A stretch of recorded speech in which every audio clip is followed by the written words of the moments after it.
Good evening, everybody. My name is McKenna White, and welcome to the premiere episode of the Animation Geek Out with McKenna White. Now, folks, we have a very special first guest here on the show tonight. Ladies and gentlemen, please welcome the boy genius coming all the way from Retroville, Jimmy Neutron.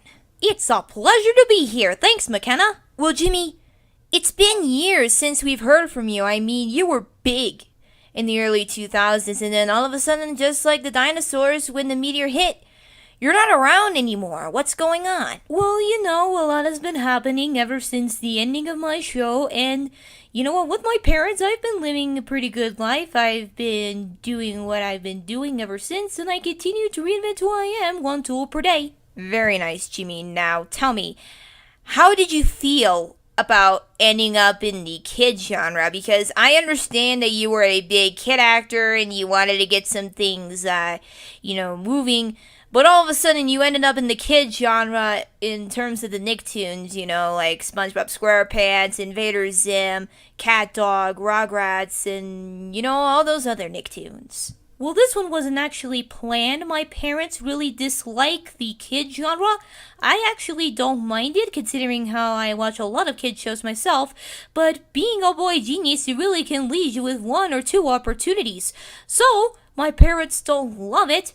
But it helped them pay the bills, put money into my college fund, feed the family, and it kept me on top for quite a while. Doing your own stunts and memorizing your lines is a very good aspect of the job. But overall, I wish I would have done something that's a bit more serious, kind of like what my parents wanted me to do ever since. Well, what were some serious roles that you would have considered back in the 2000s, or even earlier on, back when you were a young boy genius? Well, I did audition for Captain Kirk a long time ago, and unfortunately I never got the job.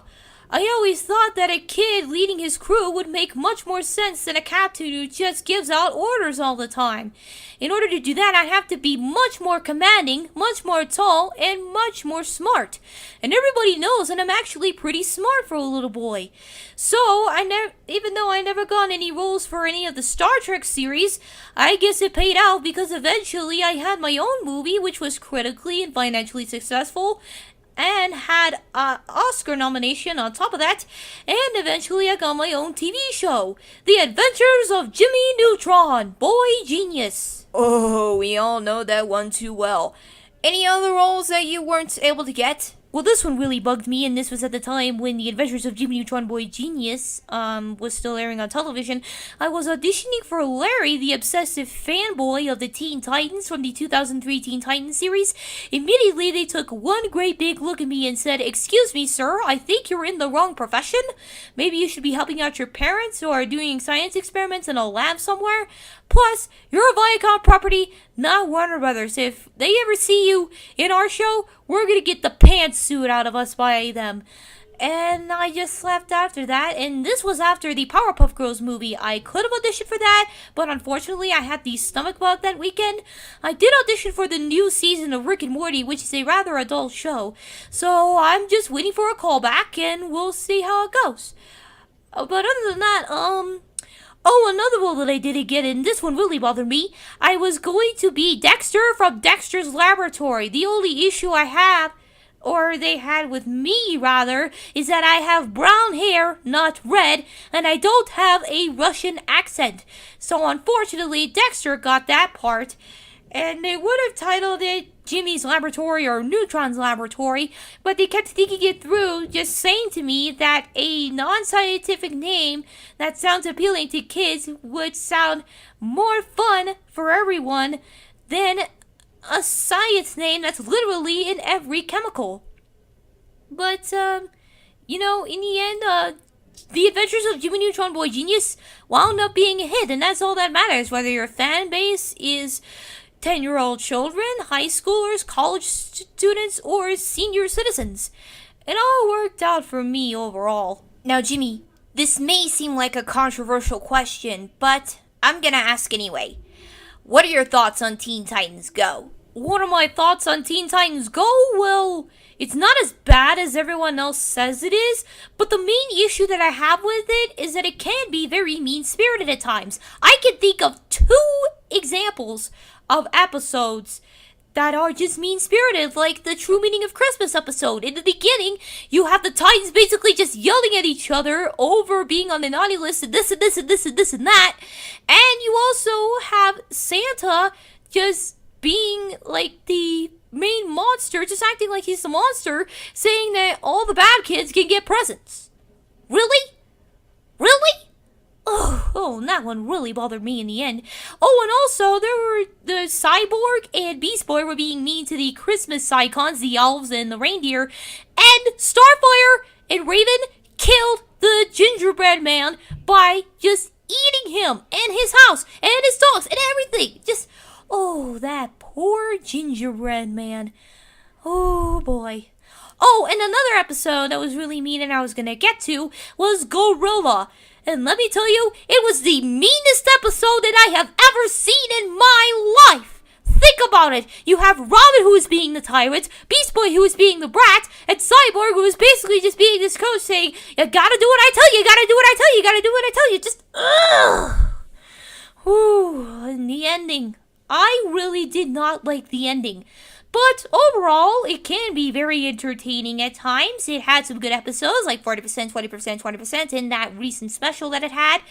Oh, and I also watched the TTG versus PPG crossover recently, and it ended up being pretty good. It was self-aware, and it was very entertaining, especially with the really good jokes that it added.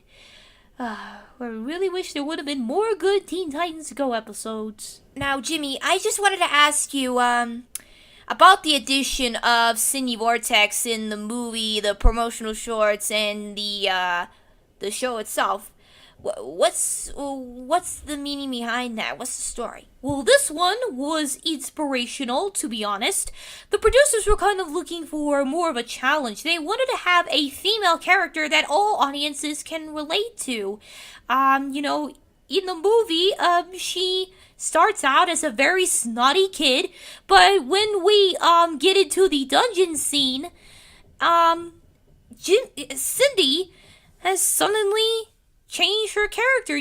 She suddenly had a change of heart, and she was willing to help me out and help our friends out in saving our parents from the aliens, the big chicken. It was Poltra, their goddess, I guess.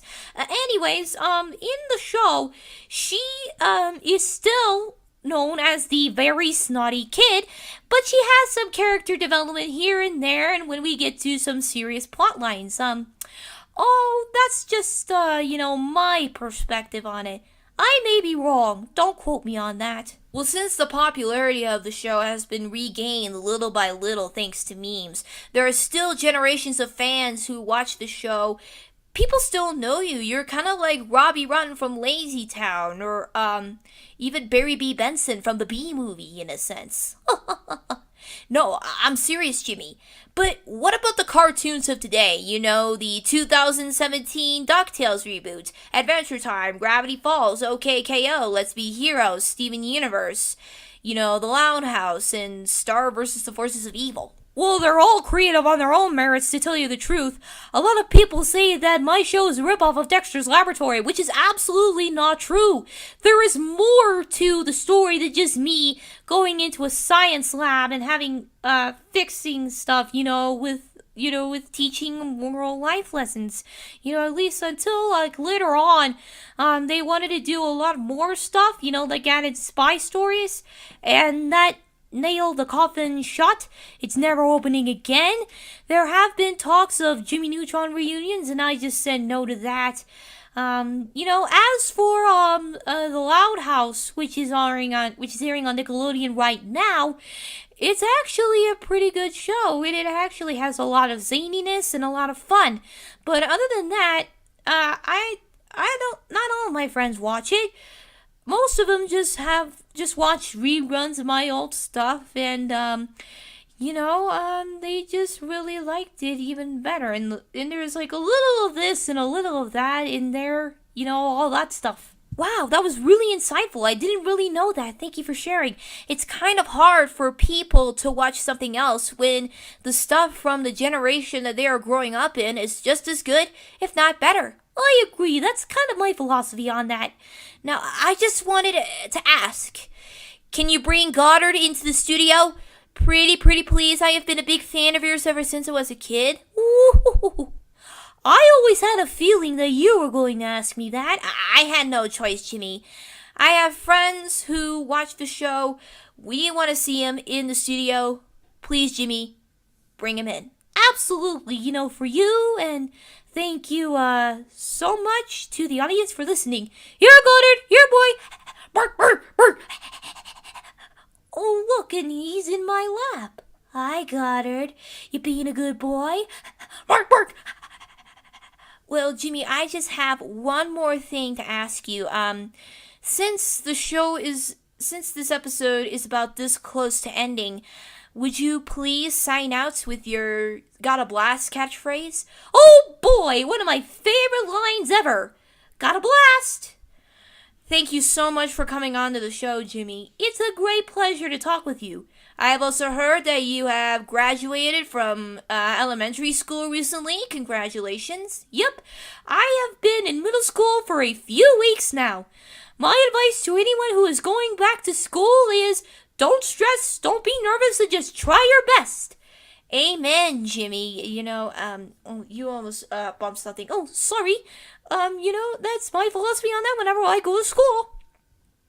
Well, that is it for the premiere episode. If you'd like to see who the next special guest is, then all you have to do is take a quick look at the silhouette in the front of your screen and comment down below who you think this silhouette represents. That concludes the premiere episode of the Animation Geek Out with McKenna White. Please feel free to subscribe, like, and comment, and I will see you guys next time. Until then, this is McKenna White saying, with great wisdom comes great responsibility. Good night, everybody.